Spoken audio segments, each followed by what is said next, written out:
Welcome to another episode of the Alamo City Sportscast with Mike Jimenez and Joe Garcia. Make sure to subscribe and hit that like button. Join the discussion as we broadcast live from beautiful West San Antonio. And remember to tip your hosts as it helps the show grow. What's up, San Antonio? What's going on, South Texas? This is the Alamo City Sportscast coming at you. Joe is on the west side of San Antonio. I'm stranded just outside of Houston in Conroe, Texas. Joe, I blew out my tire on my Tacoma, baby. But somehow, some way, I'm coming back home to the Alamo City today. But you know what? The lead story is not about me. The lead story is about your Dallas Cowboys. What a thrilling victory last night on Sunday Night Football. 20-17 over the Pittsburgh Steelers on a 4th down and goal touchdown to win the game. Jalen Tolbert, where have you been for the last 3 years? Having a career game. Dak Prescott having one of the best games of his career. This was a game, Joe, that was super boring for about 2.5 quarters. Got thrilling down the stretch. Dude, Mike McCarthy might have kept his job because of this game, or at least for another week. But, Joe, you are the Cowboy fan. How are you feeling today as a Cowboy fan? I'm going to show you how I'm feeling. This is for all the haters.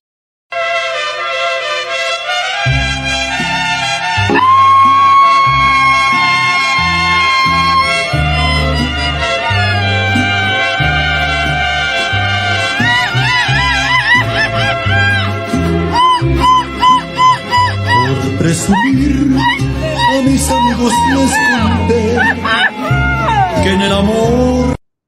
Way too ethnic to start a Monday morning, Joe. Way too ethnic. We have to, man. And we're talking about you yesterday, too. It was funny. No, but we were watching the game over at the Twin Peaks. I was hanging out with Pledger. Sean went. Steph, Chicana Fuerte was there.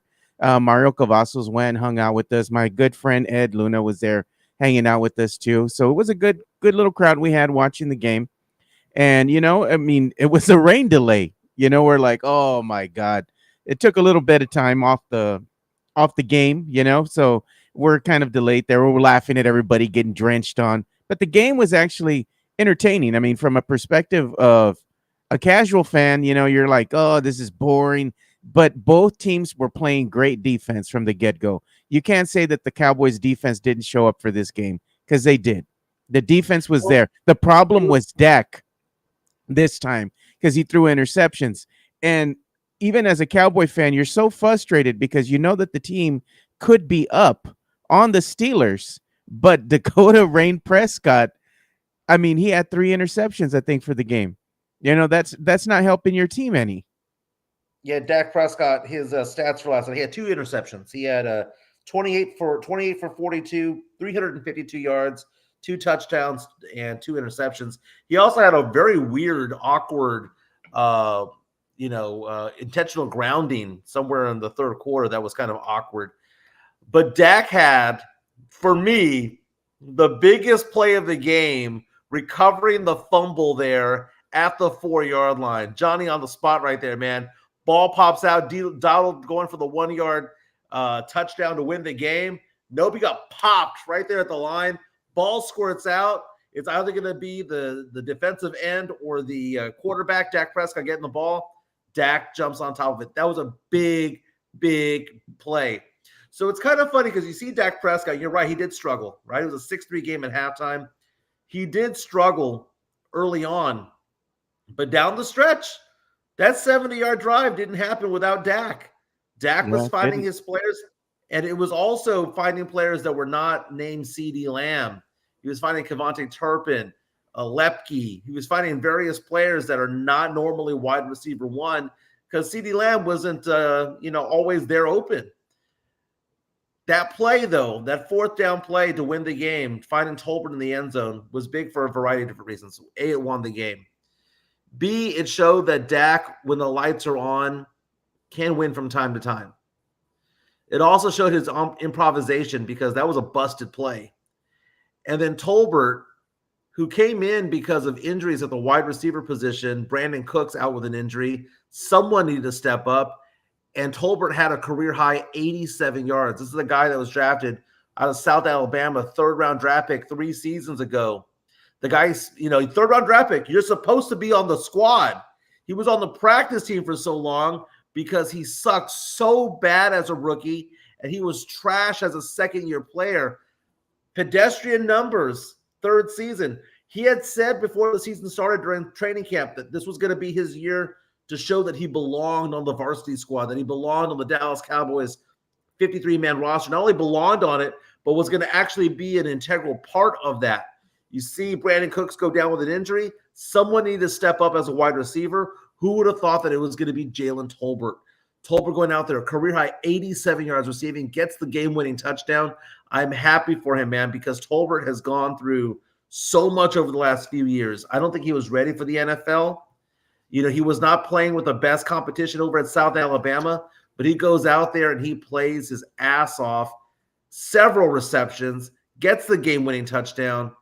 I mean, come on, man. I mean, it's a great story. Sunday Night Football, fantastic. Yeah, it was a fantastic game for Cowboy fan. You know, I was watching the game and I still couldn't believe what we were seeing, you know, because you would have thought, looking at what Dak had done, you know, throwing those interceptions and whatnot, that the Cowboys were not going to win this game.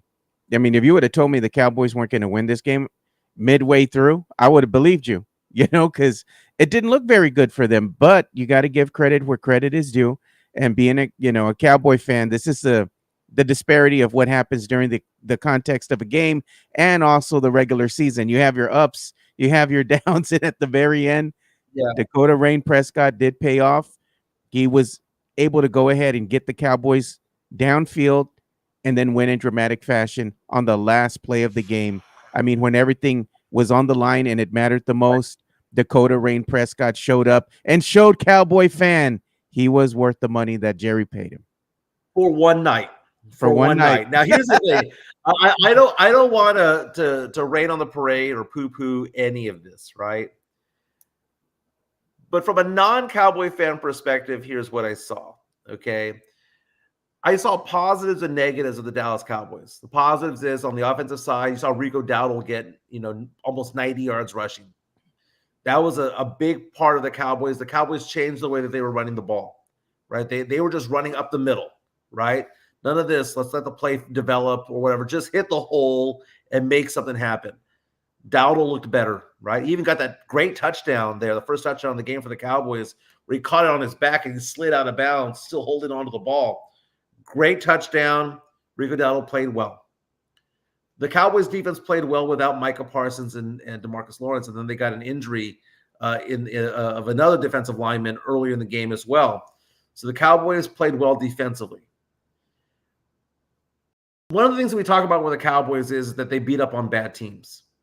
You look at this Pittsburgh team coming in at 3-1. They won the first 3 games of the season. They lost their 4th game of the season, came in as 2.5 point favorites in this game. So the Cowboys not only got a road victory, but they were also the underdog coming into this game. I question what the Steelers' record is going to be 6 weeks from now. They might have started 3-0, but they might be 3-7 6 weeks from now. And we might look back at this and go, well, the Cowboys just beat a bad team. I'm going to give the Cowboys their flowers right now because a win is a win is a win. And there's a big difference, Joe, between being 3-2 and being 2-3. Very, very big difference. 3-2, you're looking at, okay, we're on pace to make the playoffs, right? Because if you go 3-2, then you go 6-4, then you go 9-6, maybe 10-7 gets you to the playoffs. You go 2-3, you look at it and you're like, well, crap. We're going to have to go play 750 ball the rest of the way in order to make it happen and make the playoffs. So the Cowboys kept their playoff hopes alive because they're going to go through a really rough part of the schedule going on up next. When you have teams like Detroit, you have teams like the Texans and the Niners coming up, the Commanders coming up, the Falcons coming up. The Cowboys needed this win more than anything. Commanders getting a win yesterday. Dude, that team looks good. I know you didn't want to say it last week, Joe, but Joe, you're beginning to believe in the Commanders at 4-1. No, we said that even before the season started, the Commanders were going to be this sneaky good team you had to keep an eye on. And sure enough, look at what's happening. They're sitting atop the NFC East right now with the Cowboys in second place. The Eagles and Giants, they're in last place. The Eagles are at 2-2 and the Giants are at 2-3. Yeah, Eagles had the week off. They had a bye week. The Giants got a win yesterday. So you take a look at it. The NFC East, everyone won. Everyone won except for the Eagles, who didn't even play. But Joe, let me ask you this question, man. When you looked at the Steelers team yesterday, did you think that was a good team that the Cowboys were playing? Did they play it because they were 3-1 coming in, right? Although they weren't playing a lot of great competition. But again, a win is a win is a win. They were 3-0 at one point in the season. Now they're 3-2. Did you look across the field at the Steelers and think to yourself, yeah, that's a playoff contending team? Or did you think to yourself, man, that team just all right? No, it's a good team. It's a good Steelers team. Cowboys finally showed up and played great when it mattered against a good team. Dude, I can't see a team led by Justin Fields as a good team. I'm just saying. I'm sorry. Steelers are a good team, man.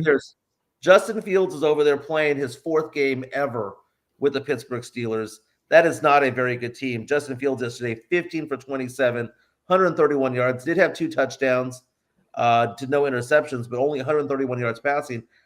Dude, I don't look at Justin Fields and think to myself, that guy's a good quarterback. I don't look at Najee Harris and think that guy's a good running back. Not from a real-life perspective or a fantasy perspective. I mean, I understand a win is a win, but I look at that Steelers team thinking to myself, we're going to look at a team that started 3-0, going to end the season 5-12. They're not a good team. They're not. Cowboys got the win that they needed to get, but I don't think Cowboy fans should be super excited as though, like, okay, we just saved the season, and all of a sudden we're going to be world beaters the rest of the way, that we're going to go off and we're going to go on a tear. They beat a bad team. Best case scenario, they beat a mediocre team. Yeah, I think the Steelers are a good team. I didn't say I think they were a great team. I think they're a good team, and they're going to win some games, but I don't know it's going to be enough to get them in the playoffs. The same could be said for the Cowboys. I think the Cowboys are all right, but when it comes down to it, are they going to be able to match up against these better teams that they're going to have to play here in the next couple of weeks? This is going to be where it's going to make or break their season. The Cowboys are like 1 or 2 losses away from being out of it entirely. It matters so much to win, to keep winning, because when you have the Commanders sitting at the top of the division right now at 4-1, you can't afford to lose games, no matter who your opponent is. And I think right now this is the gauntlet for the Cowboys. The Cowboys have to show up, because if they don't, they're about two losses away from being out of it entirely. I like how you use the phrase gauntlet. We're going to go over that in a minute. But before we go into that, I want to get your impression on Rico Dowdle. The Cowboys needed a running game, right? There was nothing to be had there. Zeke Elliott still looks like garbage, right? He did get that big 3rd and 1 to kind of move the sticks as the Cowboys were making their way to the go-ahead and winning touchdown. So he did at least get that 1 yard. Remember, Joe, we talk about this all the time, right? 3rd and 1, right? 4th and 1, you got 1 yard to get. Just give it to Zeke, man. He's going to make it happen some way, somehow. Only 17 yards rushing. But when you see Rico Dowdle go out there for 89 yards, also receive for 20-something yards, get that big touchdown, that is actually something that the Cowboys were missing. The Cowboys had no running game, no threat behind Dak, and he went out there and played very well. The announcers were talking about how the Cowboys were hitting the holes differently. They weren't trying to let the plays develop. They weren't trying to get these things going where it takes 2 seconds to develop a play. Let's find a hole. Let's maneuver our way through. They're like, no, Rico, just find out. Just go. Just grab the handoff and make your way through. But, man, it goes back, dude. It goes back to the fact of there's got to be a hero in this game. And at the end of the day, the hero is Dak Prescott. And it had nothing to do with his arm, had nothing to do with his legs. It had everything to do with the fact that he recovered that fumble on 2nd and goal with a minute to go in the game. But that was the biggest play of the game for him. Yeah, it was such a weird play, though. It was like perfect timing. I mean, you couldn't have timed that any more perfect. Trying to jump over the stack, gets hit just dead on, man, with the front of the helmet, the head of the helmet. The ball pops out, and Dak is in the right place at the right time. If he was a split second late, Mike, this would have been a fumble going the other way, and that's all she wrote. Dude, okay, so you are a Cowboy fan. Yeah. You were at Twin Peaks watching this game. How much did your heart sink when you saw the ball laying on the ground at the 4-yard line after that hit because the announcer says that defensive back came in like a kamikaze. That he just timed it perfectly, that he knew what direction they were going to go in, just knocks the ball out with his helmet, right? Yeah. You see that ball sitting there at the 4-yard line. For a minute there, split second there, did you think to yourself, here we go again? Not again, Joe. No, I mean, it was that type of night, where the Cowboys offensively were having a lot of mistakes. And, you can attribute it to the field as well because the field was awfully wet because of all the deluge that ensued before, which was a bunch of rain all over the place. And you could tell some of the Cowboys players were feeling that because there was a lot of injuries, a lot of cramping up, that kind of thing going on. It just seemed like everybody was getting injured in this game. And that's the disparity that I was kind of looking at being a Cowboy fan. It's like, if the Cowboys, in fact, did win this game, what's going to be the consequence moving forward? Because you kept losing players left and right due to injury. They were taking them off the field. They would come back, but I'm just like, this team's getting beat up out there. They're playing a game against not only the field that's all soggy, but against the Steelers as well. And then there was a questionable call there where the Cowboys had obviously gotten the first down. And you could see where the player came down and it was obviously ahead of the sticks. Yeah, and then the refs went ahead and brought it back. I'm like, why did that even happen? And it's like you couldn't challenge it, I believe, because that was up to the review booth, right? So that was a big question mark for me. I'm like, why would they go ahead and obviously you could tell the player was above the sticks and then they bring it back, so to me, that was a busted play. But either way, things like this happen in the context of the game. I'm happy and proud of the Cowboys for grinding it out. They played a poor game, no doubt, but they found ways to win. And that's what good teams do, Mike. They find ways to win when they have bad games. They played a bad team, dude. The Steelers are going to be 4-7 a month from now, dude. That is a bad team. Justin Fields is a bad quarterback. Najee Harris is a bad running back. That is a bad wide receiver crew. That is a bad defense. I'm trying to be nice, Joe. I'm trying to be nice. That was a bad team that they played. You know what? The same thing. Let's get real here. The same thing could be said about the Saints. The Saints haven't played really good teams yet. They've played some bad teams, including the Cowboys. The Cowboys, they beat them 44-19. They played the Panthers, man, and they beat up on them. They played the Eagles, and they lost to them. And the Eagles aren't really a good team. They're all right.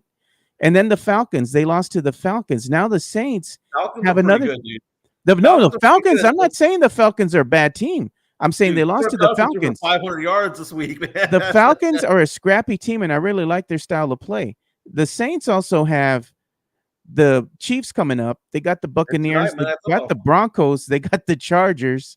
And then they got the Panthers again, followed by the Falcons again. So it's like, your team too. It's like, you know what, man? They have some work cut out for them as well. But the Saints, I can't wait for Monday Night Football because I'm calling it right now. Saints are winning this game. The you're gonna beat the chest out. I'm gonna stick the chest out right now, and I'm gonna call it. Or one of two things are gonna happen, Joe. Either the Saints win this game or the refs give it to the Chiefs. I will give that caveat there because we've been seeing that all year long against Kansas City, against other teams like that. I mean, against Cincinnati, rather, where the refs just stick their head in and go yellow hanky in favor of the Chiefs. Every single time. That Chiefs team is not very good. Now, it is on the road, right? Arrowhead, I get that. But, man, I have a little bit more confidence than I think. And you know what? We'll probably be here tomorrow, right? And it's going to be 48-10, right? But for right now, I'm going to beat my chest and say I like the way that my team's been playing. They've been in every single game. They've been up at the 2-minute warning in all 4 games this season. They're a decent team. They're a decent out. I believe that my Saints are going to play a good game today. That's what I'm saying. But you know what? There's things that go like this, Mike. At the end of the day, you're only as good as your record says you are. Right. So the Cowboys the gauntlet that you're talking about with the Cowboys begins next week. They've got the Detroit Lions going into Jerry World. And that's an interesting game for the Cowboys because the Detroit Lions with Jahmyr Gibbs and with Jared Goff at quarterback, Jahmyr Gibbs at running back, Amon-Ra St. Brown, you got Laporta at tight end. There's a lot of – you cannot be shorthanded defensively and go up against the Lions. Way too many weapons that you have over there. Then the Cowboys have a bye week 7.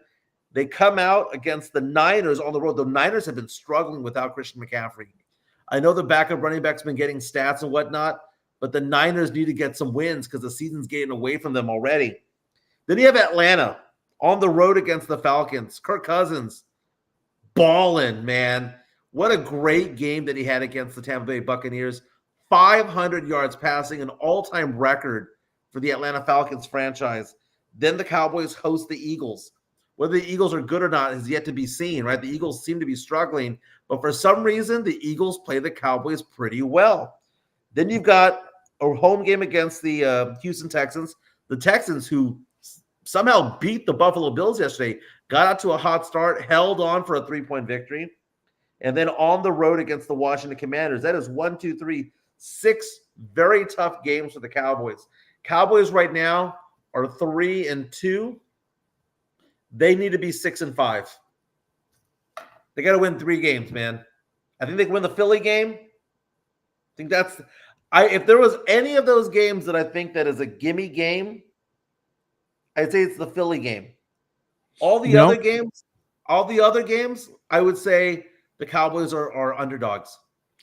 I think right now what's happening too is the 49ers are showing that they're just not playing very well. Right. And I think that's a very winnable game for the Cowboys. I think the Falcons game is going to be a tough game for the Cowboys.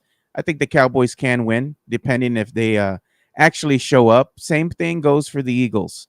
Now, the disparity that I have here with this schedule, Texans, Commanders, those 2 games there are going to be tough for the Cowboys because the Commanders are very good. They're a very good team. Their record tells you they are, 4-1.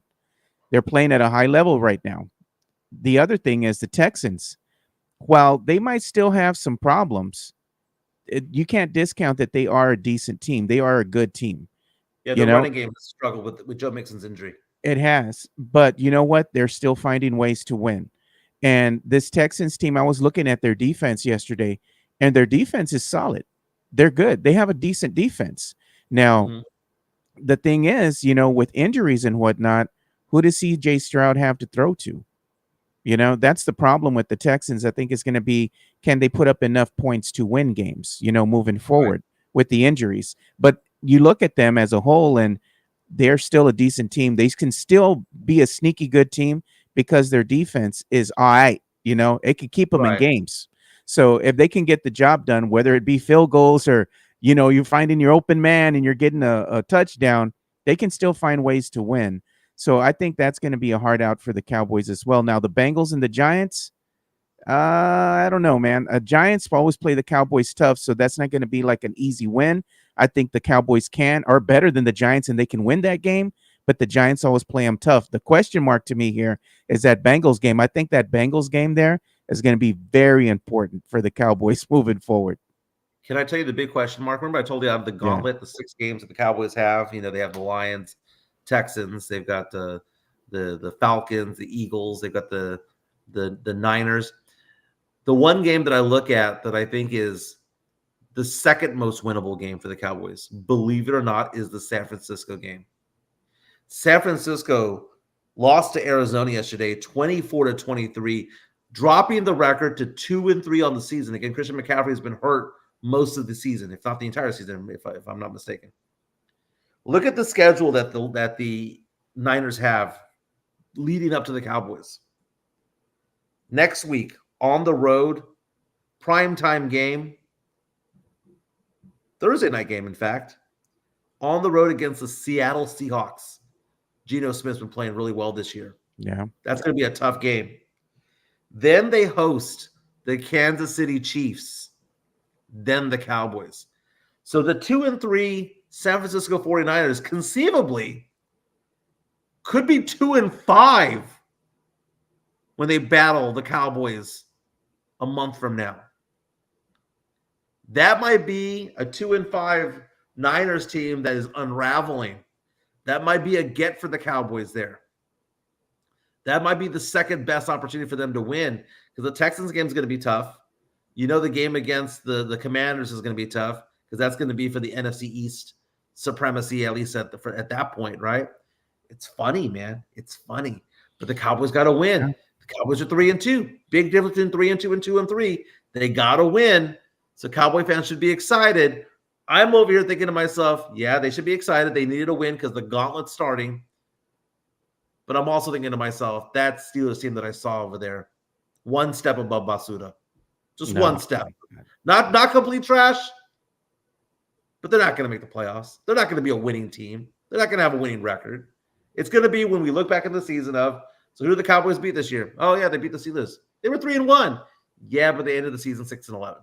You know what's funny? During this game, Dak Prescott did something that no other quarterback has done yet.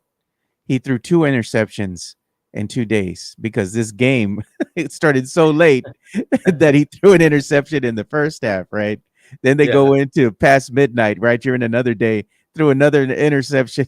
So he went into another day and threw another interception. So he had 2 interceptions on 2 different days. That was crazy, man. But Dak, here's the thing. He struggled in the first half, but he corrected himself. And I think that is the veteran aspect of him being him.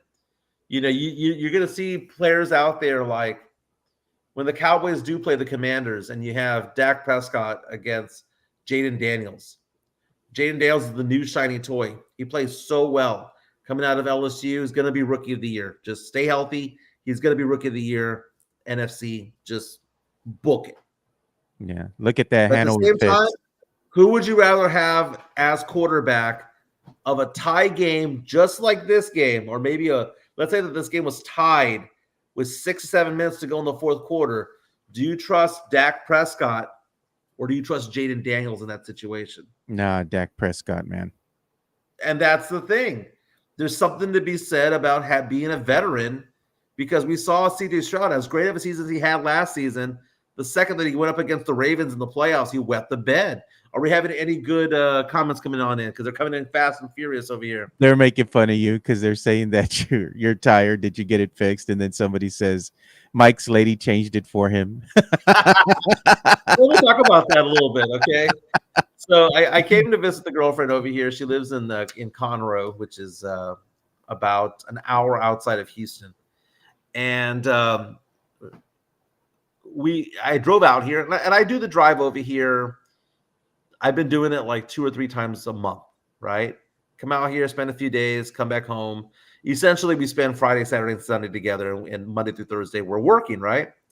So on the way over here, I'm driving down I-10, and I'm going 80 miles an hour, and I'm never on the right lane. Never. I'm always on the left lane.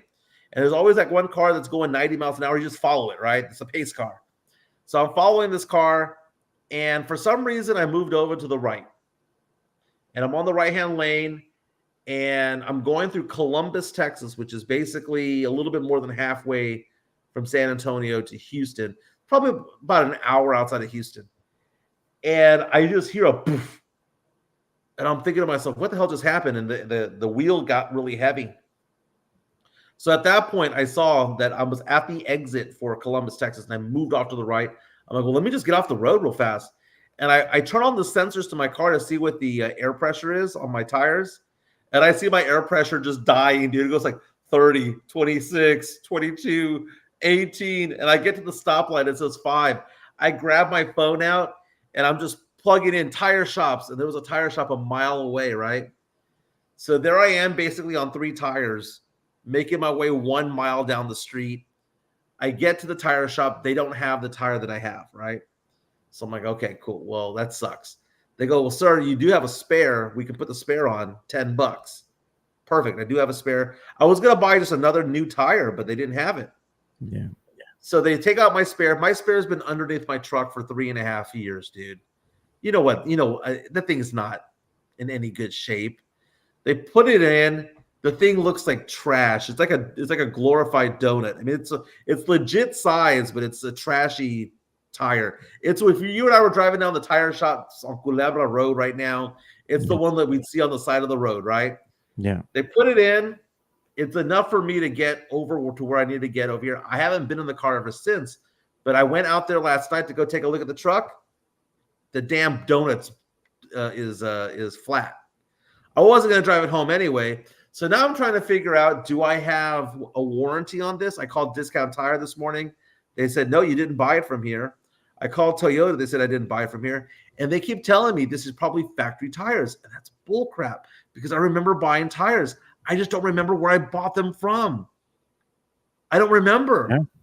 So I got to go through the glove compartment after the show, see where they're from. There is a Discount Tire outside the neighborhood over here. So basically, I just go out the neighborhood, which is maybe half a mile, go onto the access road. I don't even have to get on the freeway. Just go up the access road, do the U-turn around, and I'm at Discount Tire. Oh, my God. Midtown Texas, Mike pays to pump his gas. In other words, you have people. If it was full service, maybe, AAA said, screw you. Nice. I'm just glad that this happened in a city, right? Now, Columbus, Texas is not very big, but the fact that I was at the exit, literally right at the exit, and I had the presence of mind to move off to the right. It's awful. Who's saying to check my W-2? It's about my 1099s, baby. Mike should find a thick 6 tire for his truck. And here's the thing. My lease on my truck is out in 3 months, right? I think January is when my lease is up, 4 months or so. Yeah, and then you got that balloon payment.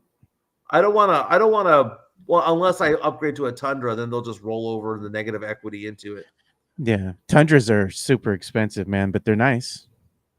Well, the thing is that for what I do for a living in financial services, I can write off a lease, but I cannot write off a purchase.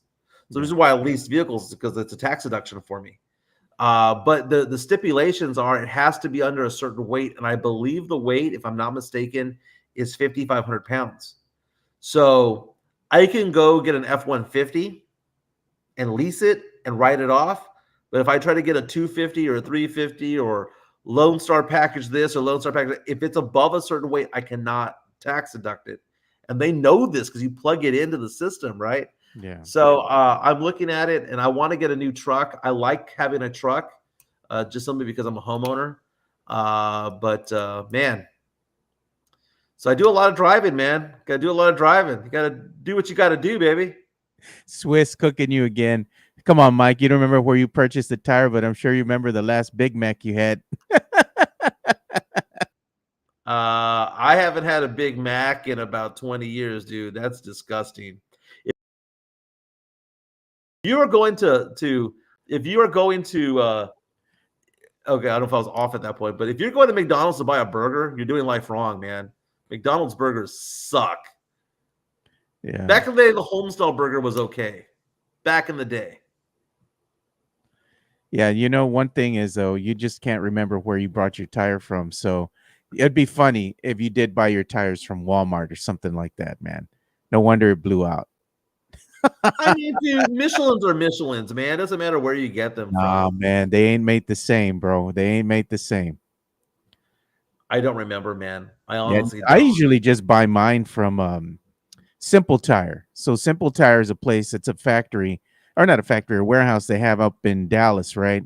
So they have tons of tires, name brand, everything you can think of. And I usually just buy them there because they're cheaper, It's a name brand tire. And then they just ship them to you for free. So I get them here like in a day or two. And then I have my boy that's my guy that I go to here, J&A Tire off of Marbach. That's been my guy for years. I just take him the tires and he's like, boom, boom, boom, puts them on real quick, man. That's my guy. Yeah. Do you know what was funny about the whole tire situation going to Columbus, Texas, which is, again, it's small town Texas, right? When you drive to Houston, you got Schulenburg, you got Seguin first, and then you make your way over to Luling, and then you make your way to Schulenburg and Columbus. Small town people are different, man. It's different than San Antonio. It's different than whatever. And when I showed up with my truck and it's all jacked up, it's not that they didn't give a crap. They were like, hey, man, it's noon. I had just had a meeting with my attorney regarding my divorce, which should be finalized next month. He was like, it's just one of those things, Michael. We were all at lunch. It's noon. We'll get to you when we get to you. That type of thing. They weren't being rude, but they were basically saying, hey, our food is more important, right? I get it. And I told the guy, I said, man, no rush. I got my computer here. I can work while I'm here. Just take your time. I was like, take your time. So the guy talks to me a little bit later on. I stand up about 10 minutes later to go to the restroom, and I'm asking him, hey, where's the men's room at? And he goes, oh, it's over here. And he goes, where are you headed, man? Are you headed to small town, right? Guy's about my age, maybe a little bit younger. He goes, so where are you going, man? You going to Houston? You going to San Antonio or Austin? Right? Because obviously, city boy, right? Yeah.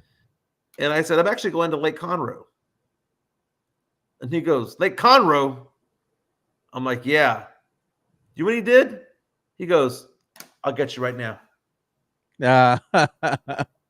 Dude, I'm telling you, man, small town, wanted to help out small town. You're going to a small town? I'll give you a small town. Oh, man. By the way, one of the things about this weekend, Joe, I bought boots before the rodeo last year. My Adiats. Yeah. My girl bought me some boots this weekend, dude. Some new some boots. alligator boots. No, dude, they're nice. You didn't tell the tire man. Mike told the tire guy. They said JHNSB said, Mike told the tire guy, do you know who I am? Shay saying Michelin for life, baby. Yep, Michelin. Dude, my tire, which is in the back of my truck right now, it just exploded. Well, how old are these tires, bro? I don't know, dude. I called the Toyota. They're like, they've got to be factory. But I don't drive my car that long without changing them. Because when you don't. Well, no, because when you have a lease, you have to take it in for servicing when they tell you to take it in for servicing. So part of the whole process is they check your tires. And if there's a problem with your tire, they replace your tire and they say it's going to cost X amount to go do it. That's a problem. Mike's girl dropping a bunch of hints. Yeah. They said, Mike, you got to take style. Baby. They said you got to take the boots back if y'all don't make it. So it's funny this weekend. She'll be coming to San Antonio because we're going to be watching the Jeff R. Curry comedian over at the Tobin Center on Friday. And then on Saturday, here's the thing, dude. Here's the thing about getting divorced. I told everyone that I've dated or whatnot since the separation and whatnot. I have said my goal in life, Chris. Wait, put Chris's comment back up there. Which one? The one that the boots are going to match my Rockets jersey. Screw that, man. Screw that. I am never cheering for the Rockets. I'm a Spurs fan por vida, baby. She's going to repossess them and tell Mike, see you later, alligator. So here's the thing. We have the Jeff R. Curry show. And I said, I just want to be out and about, dude. I just want to go do stuff, right? Dude, living the married life where you were just sitting there on your ass all day long, doing nothing but eating and watching TV. I don't want that life anymore, man. So we got the Jeff R. Curry concert performance on Friday.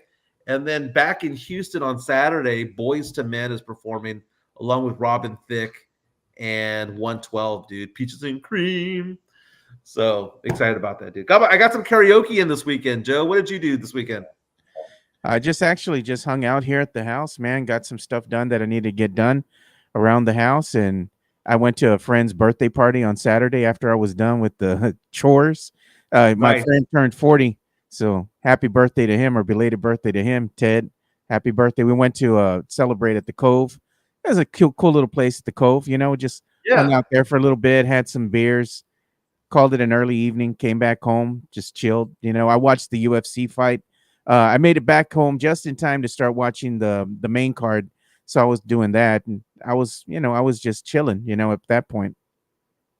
The karaoke song that I did this week that got the most applause was If It Isn't Love by New Edition. Oh, God, man. Because the guy who ran the karaoke got excited about my age, African-American, loves New Edition.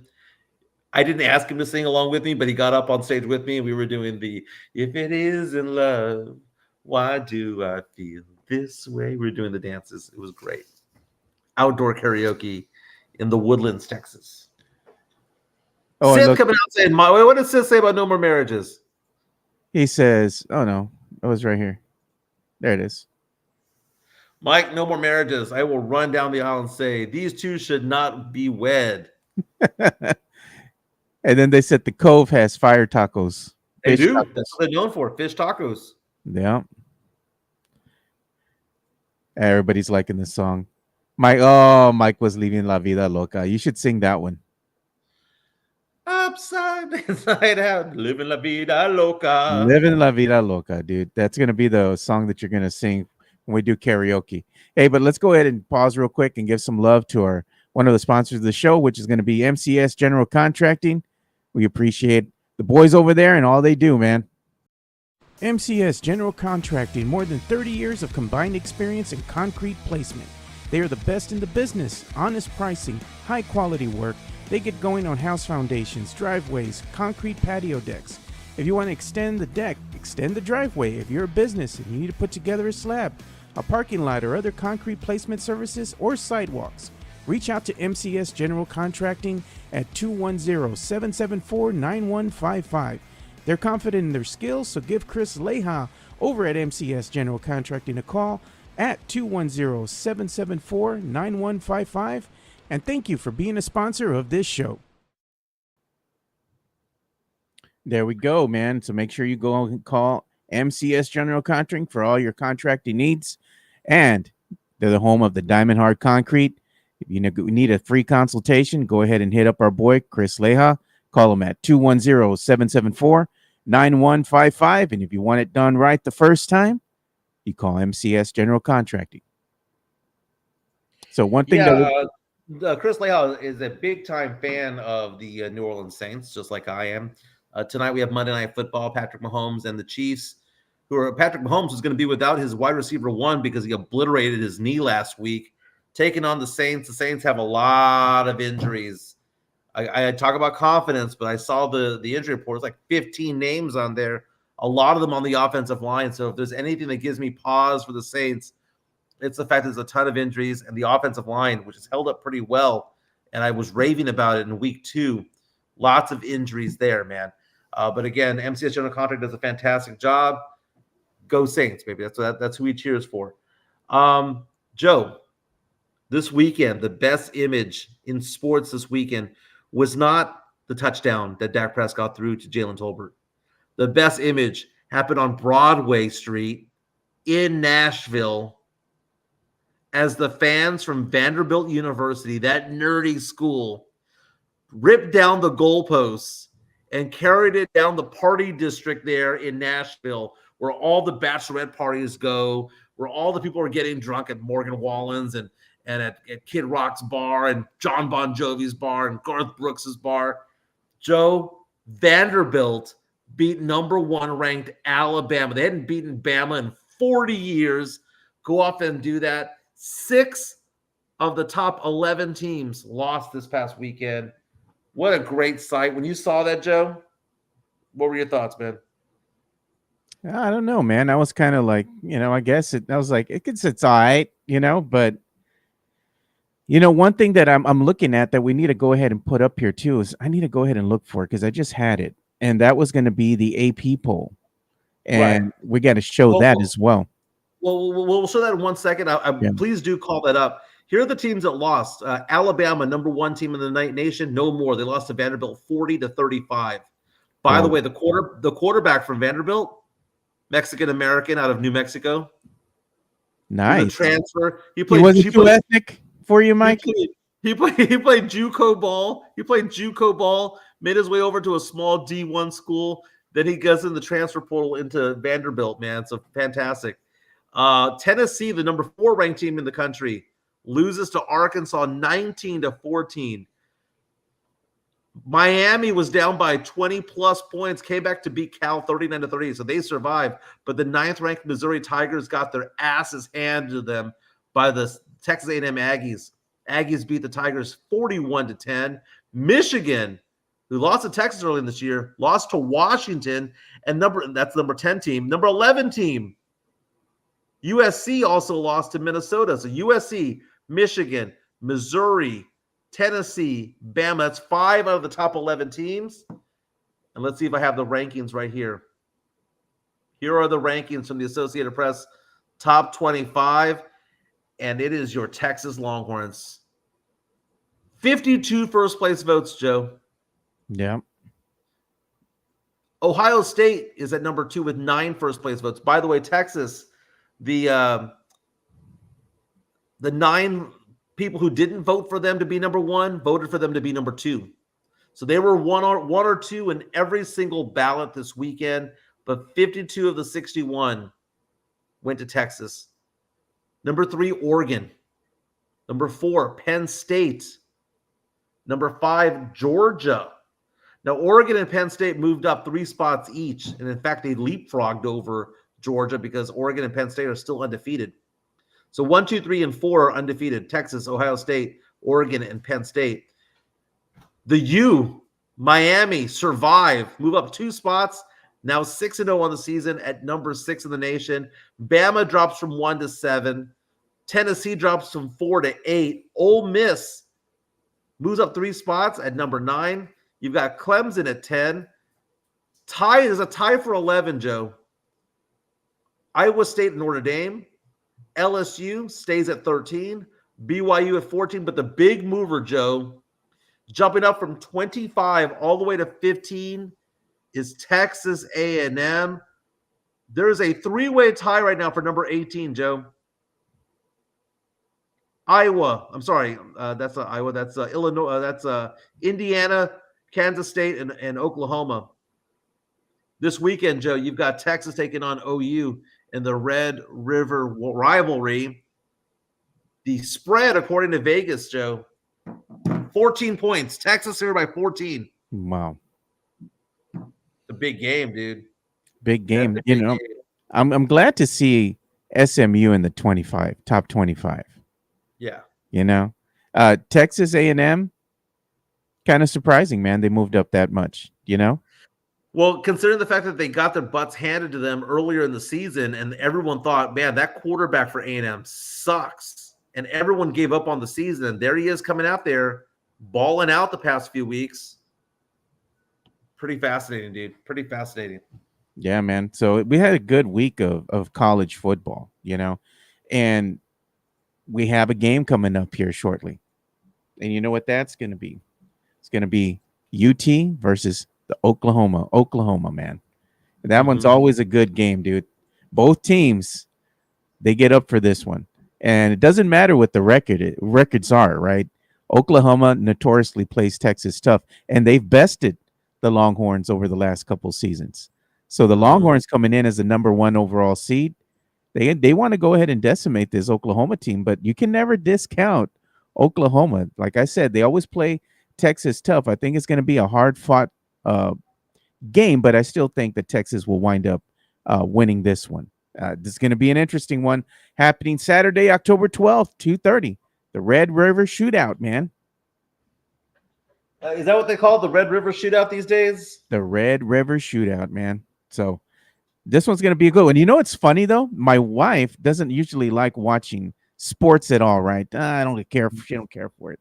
But when I put on this game, she likes watching this game. I don't know why, but she says it's exciting.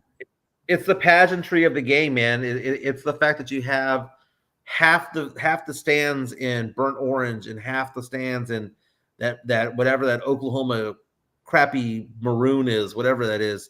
They have that going on there. It's a great thing. It's at the Texas State Fair. You have all of that going on at the same time in the backdrop. It's an amazing time out there.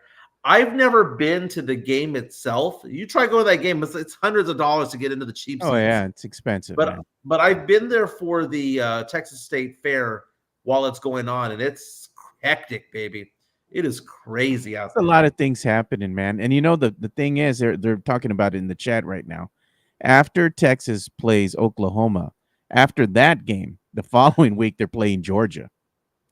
Yep. Back to back, baby. Boom, boom, boom. Dude, Back, if man. you win both of those games, you go 7-0. It doesn't matter what you do the rest of the way. You're in the playoff. If you have on your resume that you went to Ann Arbor, you beat Michigan, you have on your resume that on a neutral site you beat OU, and you also beat Georgia, resume set, dude. They could lose half the games the rest of the way. They can go 10-2. They can go 9-3. They're gonna make the playoff. They're gonna make it, man.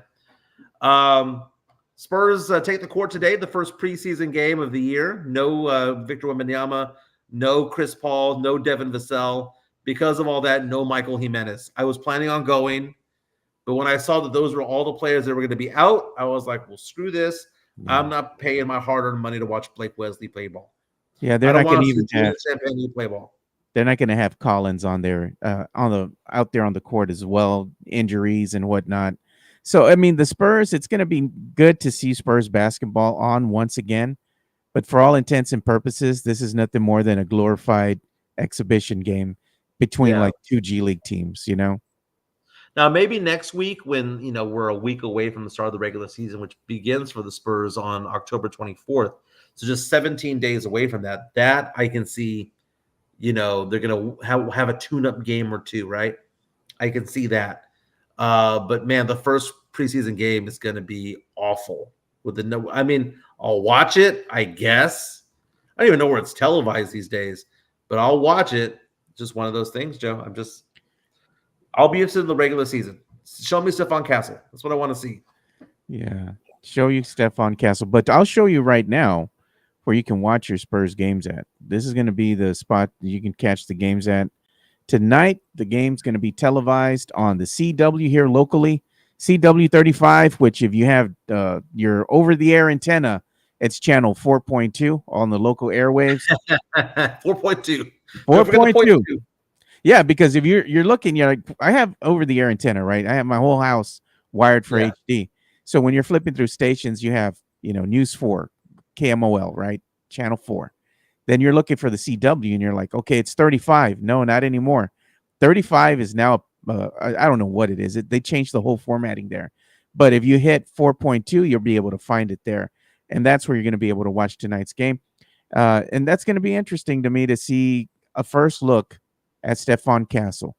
Hopefully he gets some minutes here. He plays. We get to see what the young man can do. I know Spurs fans are very excited. High draft pick. They want to see the kid. They want to get a first look at him. I know I am. So I'm looking forward to the game nonetheless. I'll be watching it as I'm working tonight. I have it on the TV. I want to see Keldon Johnson.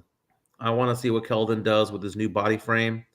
What position they try to play him at. I'd be fascinated to see his development. Let's see what's going on Jeff Garcia's feed right now, man, because Jeff Garcia provides us that daily content when it comes to the Spurs. Let's show him some love real quick and then see what he's working on today. Sure. Locked on Spurs is your daily Spurs podcast, hosted by Jeff Garcia, the lead Spurs writer for Ken's 5 San Antonio. Jeff has a healthy plethora of guests all the time on the Locked on Spurs podcast. You can also follow Jeff on threads at Jeff G Ken's 5 SA. You can also follow Jeff on Twitter at Jeff G Spurs Zone. So make sure you go ahead and give Jeff a follow not only on threads and Twitter, but also on YouTube at youtube.com/@Locked on Spurs. This is where you're going to be able to find the replay of the Locked on Spurs podcast. Make sure to like, subscribe, and share.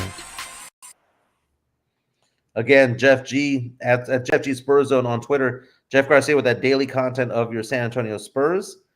Let's see here. He's got talking about the Spurs preseason game tonight, saying the Austin Spurs also made a trade, and you can get some. You can take a look at what that and the details of that as well. He's also bringing us some news, letting us know that Battle of Flowers Parade information is going to be coming about here tomorrow. They're finally going to unveil the logo. What artist won, which rendering they like the best here. He's also talking about a discussion of Spurs shooting via basketball intelligence here. He's talking with basketball intelligence, kind of showing some of the information that they have there. Yeah.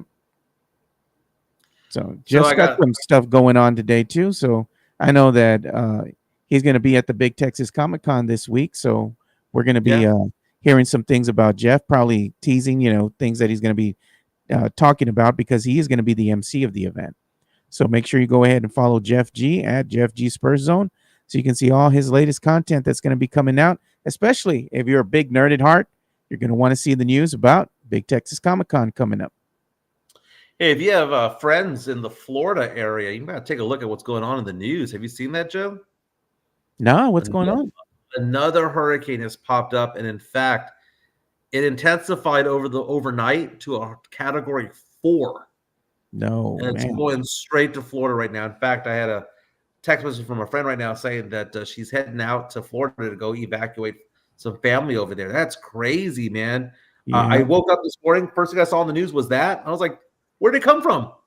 And it's weird. All the storms are gravitating from Mexico and going east, when they typically gravitate from like Cuba and go west towards us.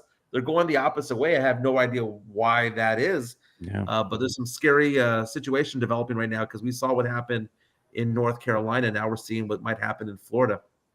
Very. Tim Gonzalez brings up a good point right here. He says, Mike and Joe, don't forget about the debut of the new play-by-play announcer tonight. The new guy that they just announced about a week ago. That's going to be joining the announcement. Go onto my YouTube. Go onto my Twitter account. That announcer, I posted a story about him. Let's see if we can call up the video of him as to who he is, because that was a big controversy, because a lot of people wanted that other guy that was doing the halftime show during the Spurs game. I forgot his name. To be honest with you, everyone was all over in their feels about him. And they were like, the Spurs did him dirty and whatnot, because Bill Land, again, has retired because of, he was of age to retire, or early 70s, if I'm not mistaken. But, he's loved and missed, and the whole whoa mama and all that stuff. Gonna be honest with you, I thought Bill Land was all right. I thought he was pretty good. I wasn't one to think that that he was going to. I didn't think Bill Land was like the greatest thing of all time. I thought he did a good job. But if you go onto my page, Joe. Yeah, this is it right here. Okay, that's my page. Okay, keep scrolling. Oh, there it is. The YouTube link right there. Yeah. That I have on there. Go ahead and click on that. I found this to be interesting. So Sunday work schedule. The Spurs hired a guy named Jacob Toby to be the new play-by-play guy, right? Jacob Toby was a former news anchor there in Denver. He was a sports anchor over there. He covered all the major sports teams over there. But on top of that, he's a singer. He plays at bars and he plays at clubs and things like that. And he's a legit singer. So there's an article that I linked on my Twitter account about this guy, and it made me fascinated, because he's a young-looking guy. I think they say he graduated college in 2018, so I have no idea what his age is, but this guy's young, man. Yeah. This guy is young, and I love it. I want there to be a youth movement within the Spurs. I thought it would have happened somewhere else on the team, but this guy is very, very young, and as this goes on, it's doing a day in the life of him, and it shows that he goes on to the studio. He reports on sports. He does his thing, has to look good to make it all happen. But it talks about the other passions that he has in life. And one of the passions that he has in life is music, and how he performs when he's out and about.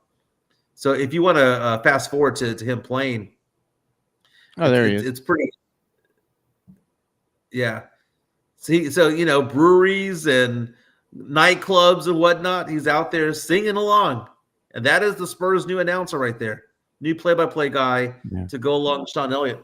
Very good voice. I'm going to try to get the guy on the show, man. Jacob Toby, let's make it happen, baby. Yeah. Try to get him on, dude. See if he is up for it. Because I know he's going to be busy, right now calling games and whatnot. Dude, so many people were like, why did they hire him? They should have given it to the other guy. Dude, if this guy is an upcoming star, which if you were in your early 30s, if it was what I'm assuming, I would say this probably, I'd say he's probably 32, right? Get that guy.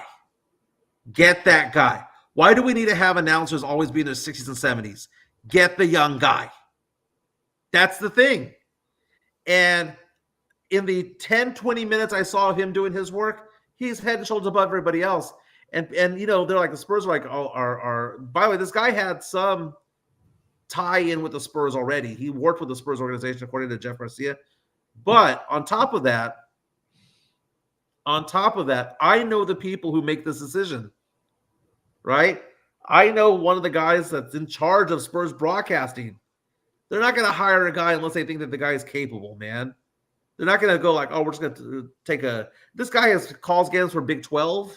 He calls games for college, and other sports as well. I'm sure the guy's decent, dude. He'll be fine.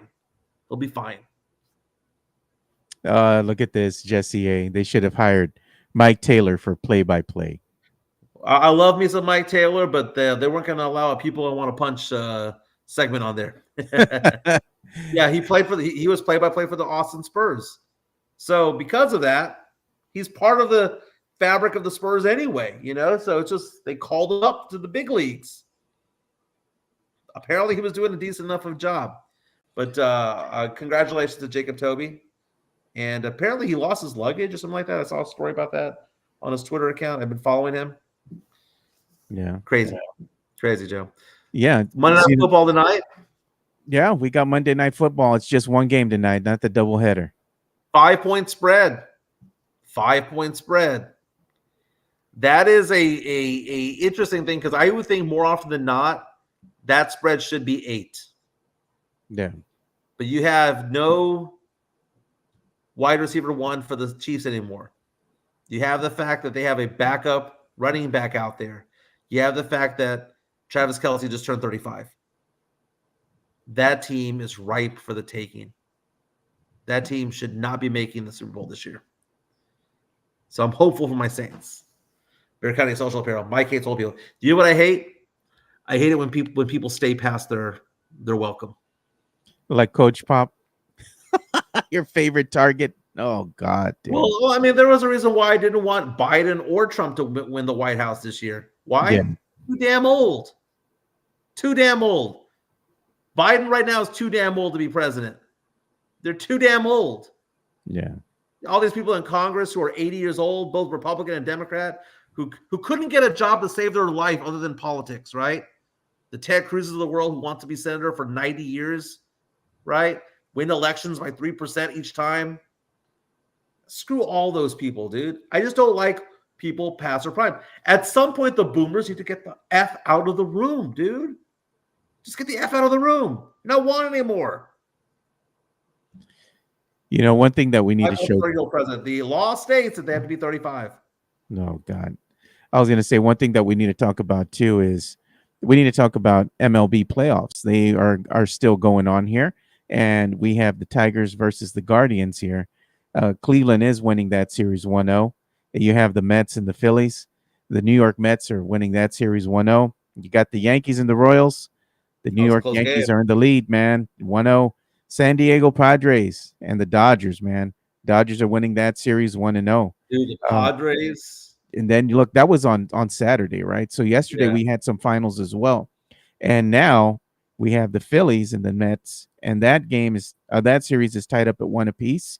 And this is one that I was watching with Steph yesterday too, because we're watching the Cowboy game and the delay.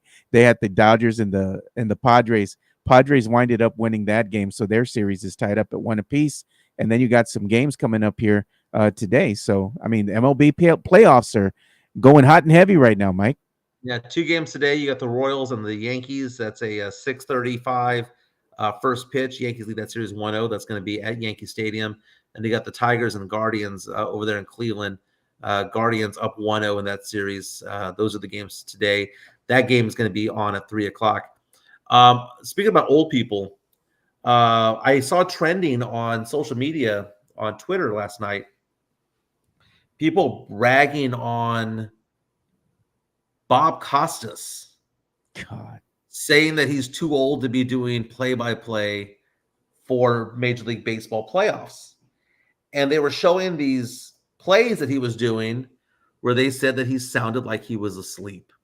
Now, I wouldn't go that far, but it wasn't that good, man. Bob Costas has been a fixture of sports my entire life. Right? I'm looking at how old Bob Costas is. Bob Costas is 73 years old. 73 years old. Okay. This is a guy that was with NBC Sports beginning in 1980, dude. So he's been around doing baseball since I was 3 years old. That's a long time. It wasn't good, dude. It wasn't good. It just wasn't. Get the new voices over there, man. Get some young blood, some young people. Why do I have to listen to the same 8 people over and over again, man? Why? Why do we have to listen to the same old fuckers, dude? I'm tired of these people, man. Move on. ESPN. I watch on ESPN 4 o'clock. Tony Kornheiser and Mike Wilbon. Get those dinosaurs off the stage. It's done. We've seen it already, man. We've seen them. Get somebody new out there, man. Dude, it's like listening to 995 Kiss. It's the same 15 songs on repeat. Oh, God. You know, one thing I got to show too, got to give a shameless plug to what we're doing here. I went ahead and recorded some episodes of the Area 210 podcast because, you know, we're getting ready for the start of the Spurs season, and that's what we talk about, San Antonio Spurs basketball. So I had to go ahead and record some episodes. I believe it was Thursday, and then I recorded an episode on Sunday. First one up, man. I had a guest on. His name is Paul Garcia. Paul Garcia used to work with me over at Project Spurs, and we recorded an episode here talking about the veterans' influence on the young core. Make sure you go and check that out. It's already up on the Alamo City Podcast Network YouTube channel. And then after this episode right here, if you want to stick around, we have a premiere. This is going to be the other episode of the Area 210 podcast, and we're examining the Spurs depth chart. And we're also going to be talking about, you know, starting lineups. We're going to be talking about the Spurs' strengths and weaknesses going into the regular season. The guest that I had on for this one was Noah Magaro George, who does a great job covering the Spurs, talking Spurs basketball with me. So make sure you go and check that out, man. So we had a really good discussion on both of these episodes. So if you're a Spurs fan, hey, come over and give us a little bit of love and listen to both of these episodes. Yeah, he's a good follow on Twitter, man. I'm glad that you had him on. That's fantastic. Yeah, Noah's I helped him, you know, kind of get started when he was first starting here and continue to just have you know, a relationship here with seeing how he's doing, how he's growing, all that kind of stuff. So it's good to see, you know, people that come right in, you know, in the very beginning, and you help them a little bit, and then you watch them grow, you know. Even like Paul Garcia, I was producing the Spurs cast there for a while as well, and, you know, that was growing as well. So it's good to always be involved in helping people grow, you know. Very cool. Very cool. Let's show some love to me, my man. 210-508-0369. Let's do that. You know, I travel for business, dude. I go get business wherever it's at, whether it be Houston, Dallas, San Antonio, Austin, the Hill Country. I go to Florida for business. I go to Louisiana for business. I now manage $15.6 million worth of retirement assets. So people come up to me with, you know, IRAs, 401ks. They want to know what's the best thing that they should do, they could do for their investments, and I help them through that process. 210-508-0369. Got a text message just a little while ago asking me the question, do you do life insurance? Damn straight I do. Whether it be term insurance or permanent insurance, I do life insurance, disability, long-term care, things like that. I've been licensed for 19 years. I restarted my practice during COVID. And in that time, $15.6 million had made their way over to me. Somebody, $10,000 here, $50,000 there, $100,000 there, $200,000. It all adds up, man. And I love doing what I do. I help people manage their retirement assets or just their investments to begin with. Not all investments are designed for retirement. So give me a call, 210-508-0369. Part of the people that I work with also do auto insurance and homeowners. So if you need help with that, I don't do it personally. I'm licensed in it, but I don't do it. I can get you in touch with people who can shop that around for you. 210-508-0369. So Joe, last night I saw what I'm going to go off and say is my favorite sports movie of all time. Now, my favorite sports movie of all time is probably Major League, Joe, because that's comedy. Then there's also Field of Dreams, which is a great movie. But to Dude, every time I watch it, I cannot tell you how much I love The Fighter with Mark Wahlberg and wow, my God, what's her name? The redhead. I forgot her name in that movie. But anyway, I saw The Fighter. Christian Bale, fantastic guy, fantastic job, great movie about Mickey Ward, leading up to his. They don't show the gaudy Ward's trilogy in that movie, but it shows how Mickey Ward kind of made a name for himself and all the struggles he had to go through and whatnot with his family. Great movie, dude. Great movie. Yeah, one thing that I wanted to talk about or touch on here is, I don't know if you saw this, but over the weekend, we had some news that popped off here. So I'm going to go ahead and show this to you. I'm going to show it on screen. So The Athletic is reporting that Jabril Peppers, a star safety for the New England Patriots, was arrested Saturday morning and is expected to be charged with assault and battery, strangulation, and drug possession. The team says that they have been made aware of the issue and they're following it closely. Going and pulling the article straight off NFL.com, you can see that, some of the charges that are outlined in here. Police said that Monday in a statement that it responded to a disturbance at a residential address on October the 5th, with the caller indicating an altercation between two people. Peppers was arrested after ensuing investigation. So, I mean, there's a battery of charges that are coming up against him, man. I wonder what's going to happen with him moving forward and with the Patriots. When things like this usually happen, what happens is that a team will wind up moving away from said players. So we'll see what's going to happen here. I mean, these are some serious allegations that are being brought up against him, Yeah, and the word that's on there that is really big is strangulation. Dude, for real, man. Yeah, that most definitely you need to kind of understand that is that usually involves a female victim, and that's when it becomes a little bit more serious. I mean, you sometimes have an assault where people get into a shouting match and they have to be separated, and it's called simple assault. But whenever you see the word strangulation, there's evidence of something somewhere. But he's innocent until proven guilty. But still, that's not a good sign. The Patriots coach, he was talking to reporters Monday morning, and he was saying that they've been informed, of what's going on. They're still gathering information. And the Patriots released a statement, and they said they're aware of the incident involving Jabril Peppers over the weekend, in which police are currently investigating. And they said they had no further comment at this time because they're still gathering all the information to make a determination of what steps need to ensue next. Is there any truth to the rumor that Zeke Elliott's going to be charged with theft for robbing the Dallas Cowboys? Oh, God. Man, Zeke just looks horrible, man. That's funny, man. That's funny.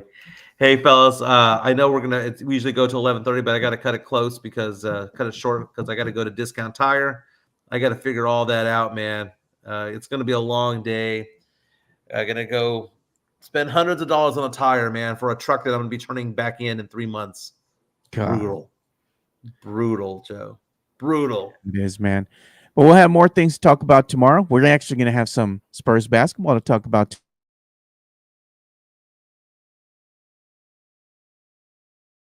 Discuss it tomorrow. We'll also talk about Monday Night Football. Chiefs and the Saints tonight from Arrowhead. Chiefs are by 5. We'll also have some news involving we'll have the power rankings coming out tomorrow when it comes to the NFL. And then we're also going to have the ability to talk a little bit more about the Texas Longhorns because, man, they're looking good, man. We gotta start talking about that OU matchup against UT. OU, Georgia, next on the docket, next on the schedule for the Longhorns. Yeah, they get through that, man. Clear sailing to the playoffs, baby. Clear sailing. Yeah. And at some point, we might have to start talking about the Aggies. No, man. I mean, they're top 15. Yeah, they are. Start watching them. Damn it. We got to ask Johnny Walker. We got him on Friday. Very nice. Joe, it was a good show, dude. We had a lot to get into today, man. It was a good show. Thank you so much. Hit the like button on the way out the door. Thank you so much for being part of our show. Lamest joke ever. Mike, did you say you have to watch Urban Cowboy? I loved Urban Cowboy, dude. The whole Team Sissy versus Team Pam. I watched Urban Cowboy as one of the last things that I did at San Antonio Sports Star. Team Pam here, man. Yeah, dude. Pam's hot. You can find a sissy anywhere. Pam's smoking hot, dude. She's smart. Pam had the money. Pam had the money. She was gonna leave you eventually, but you'll always say, "Man, I had that one girl. I had that girl Pam in Houston. That hot piece of ass. That's what you got to think about right there, because you can find a sissy anywhere, dude. That whole Mickey Dillies was that what it was called? Mickey Gillies, rather. Yeah, Gillies. Was there, dude? There was what's it called? It was there was the other girls. There's not Pam, but Deborah Winger's character, Sissy.